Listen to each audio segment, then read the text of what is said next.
কাকা বাদন যে বিয়ে করছে কিছু বলেন এই সম্পর্কে?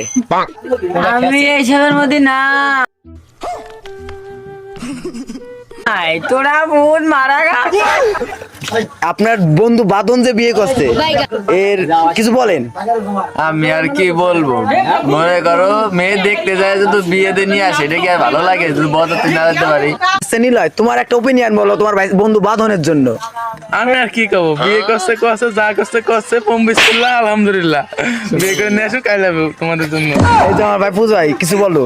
বাদন বিয়ে করছে, ও সুখে শান্তিতে থাকতে পারবে না। শাওন ভাই, বাদনের সম্বন্ধে তুমি কিছু বলো।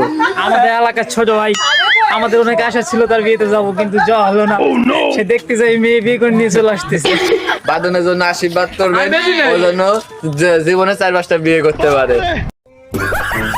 তো তুমি কিছু বলো তোমার বন্ধু বাদন উপলক্ষে।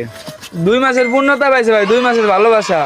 দোয়া করি সারা জীবন সুখে শান্তিতে থাকুক। আচ্ছা আপু, তোমার ভাই বাদন যে বিয়ে করলো এর কিছু বলো আমাদেরকে বিষয়ে।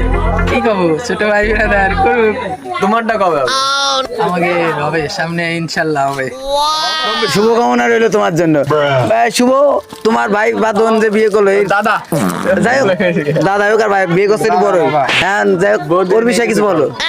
ওদের দাম্পত্য জীবন সুখে হোক, বিয়ে করে যেন ও সুখে থাকতে পারে, এটাই আশা করি। আর নিজেরটা যেটা পরে ভাবা যাবে। তাই। আচ্ছা বাবা অবিত, তোমার ভাই যে বাদন বিয়ে করছে এই সম্বন্ধে কিছু বলো। যাই হোক, ছোট ভাই 2 বছরের ভালোবাসা পূর্ণতা হয়েছে, এটুকুই দোয়া করি। আরো দূরে গিয়ে যাও, 2-3টা আরো করতে পারো, সমস্যা নাই। ধন্যবাদ।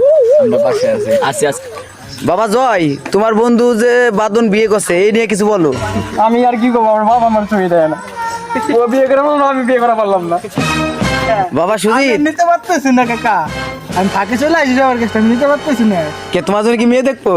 আর মেয়ে দেখা দিয়ে আমার মাথার ভিতরে আমি ঘুরতেছে খালি, আমি এলাকায় থাকবো কেমন মেয়ে এটাই ভাবতেছি। যাই হোক, 22 টাকা কথাই বলি যে 22 বৌমা যেরকম পাইছে বলে ওরকম না, শাশুড়ি খান আমার দিয়ে এইটুকু আপনার। বাবা ফেলা, বাদন যে বিয়ে করলো এই বিষয়ে তুমি কিছু বলো। আমার কাকা বিয়ে করেছে, তার জন্য শুভকামনা রইলো। ভাইস্তে বাঁধন, তুমি অল্প বয়সে বিয়ে করছো, তার জন্য আমরা সবাই অনেক গর্ববতী। এই না, গর্ববতী না, অনেক গর্ববোধ করতেছি। যাই হোক, তোমার জন্য শুভকামনা রইলো। আগামী দিন সুস্থ সবল এবং সুন্দরভাবে সংসার করো, এটাই প্রার্থনা করি ভগবানের কাছে। হরে কৃষ্ণ।